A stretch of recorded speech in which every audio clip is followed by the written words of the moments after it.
Hi, this is just a quick follow-up, actually 13 suggestions for Magidei Shir who say, well, I'm not just giving a shir in front of a live audience, I'm recording it, so I really can't do many of the strategies you mentioned. And I think you can, and I have several suggestions for those of you who have your Shiurim posted on media such as TorahAnytime.com or Facebook or otherwise. And I think many of the strategies we mentioned can be employed to some degree. So the first suggestion I have, of course, when you give any shir, Sof Ma'aseh Machshav Tchila, you have to set a goal for yourself. What do you want people to leave with?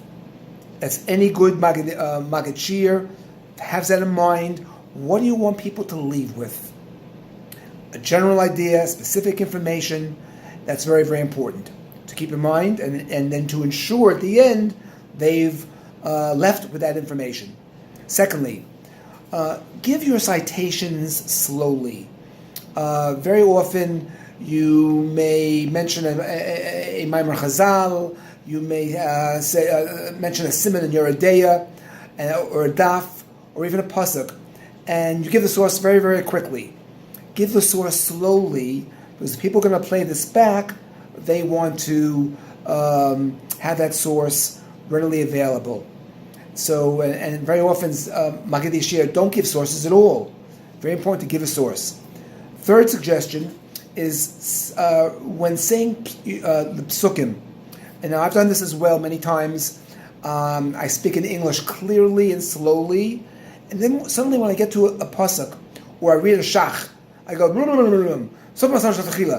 and many of the people listening online or otherwise may not have the facility you have with the Hebrew sources. So if you listen to a number of shiurim as I have, you find many Magidei Shir tend to speed up when they are reading from a source.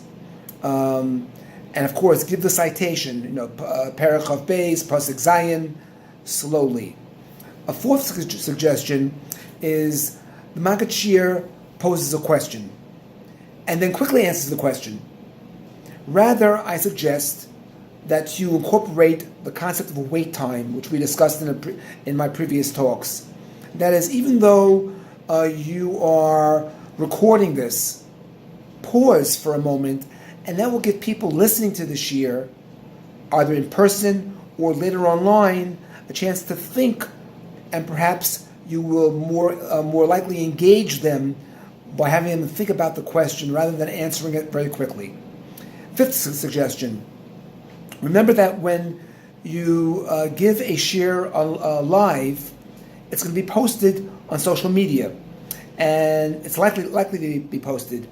And you may have many more listeners online than you have in person. And you got to keep in mind that, for example, when somebody in your live audience asks a question, the person online listening to the audio or visual or video can't hear the question. Repeat the question. Repeat the question. Keep in mind the people who will be listening to your shir online who are not now present. Sixth suggestion: as you go from vort to vort, idea to idea, pause after each major idea and give a medial summary. For example, you gave 3 reasons why Moshe Rabbeinu did something. Well, before you go on to the next idea, review those 3 suggestions. Perhaps give a mnemonic for them to remember it. A good medial summary will more likely enhance the mastery of the content you're conveying.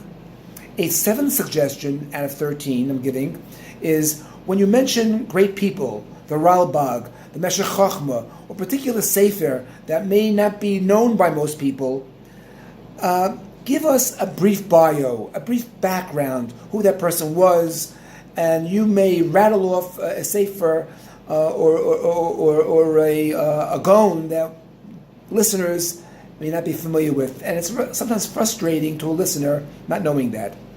Okay? Now, obviously, if you're speaking to a live audience or an audience that's advanced, and they know that, that's not necessary. But if you're posting it online, you don't know who your audience is and what the level of Havana, what the level of background is about. Eighth suggestion: some Magidi Shir do not allow for questions. Shh, and they go on and on and on. I think that's a mistake, because even the people that's live may get confused, and if they're not with you, you can go on and finish what you wanted to say. But if they are confused, they will not be with you at the end. And so, spend time to ask them to. Do you have any questions? Use wait time. Wait 10 seconds, and then repeat the question, as I said earlier, and answer it. Yes, this may take time from your shiur, but it will engage your students and enhance memory. Ninth suggestion: at the end of a shiur, we tend to speak quickly because we see we're running out of time and we're trying to cover the material. What's the purpose of covering something that's not understood? So therefore, and I tend to speak quickly, as you see. Try to relax, and as you end your shiur, slow down and give it over in a much more relaxed, slower fashion. 10th suggestion: end the shiur early. If you know you have 45 minutes, end it after 41 minutes. Allow 4 minutes for perhaps a parent share, a small chavrusa, for them to pose a question or an inyan that they were confused about, that they can then ask you, that you will then repeat for the online people listening to your shiur afterwards, and then answer. Okay. Don't always end at the very last second. Allow time for feedback, questions. 11th suggestion: this is a second shiur in a series of 5. Before you go on to begin the second shiur, give a review of the first shiur. Now, that's something I did not do in my 5-part talk, 3-part talk, 3 parts 1, 2, and 3, A, B, and C, but something that you should do to give a summary, because some people may have forgotten what you covered in the previous shiur. 12th suggestion: say there's a halacha shiur, you're giving a halacha shiur, and you're dealing with hilchas kibbutz v'ein, hilchas treifus, hilchas bas v'chalav, and you provide various shitas, and then you or machlokasim, and then you say, what's the nafkamina? Rather than answer it, pause. Let them tell you the nafkamina. For the audience online, let them think about it first. Again, rather than rushing and covering it, engage them by encouraging them to think, and then give or if it's a live audience, ask them to give you the nafkamina. Yes, you're engaging them. The audio is recording. So what? You'll more likely engage your audience both live and those who listen to you online later on. Okay. And the last suggestion, number 13, is when you give a shiur and the shiur is going to be posted online, the people online may have questions. They're your talmidim as well. And there may be many, many more of them than there was present. And with today's social media, it's very likely there'll be numerous.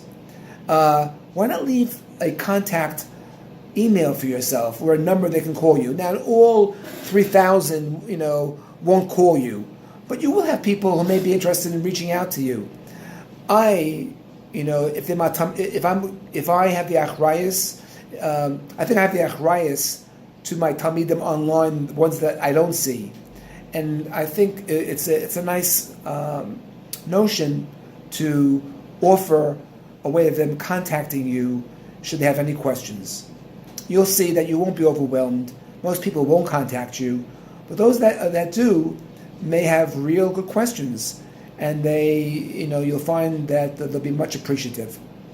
Wish you hatzlacha. I hope you engage. If you have any suggestions for me and ways we can encourage other Magidei Shia Rabbeim to incorporate these suggestions, please contact me. yosglands@gmail.com. My number here in Israel is 052-735-0979, 052-735-0979, and my American line number is 718-880-6702. I hope I slowed down at the end, but I wish you tremendous hatzlacha. Yeshua koach.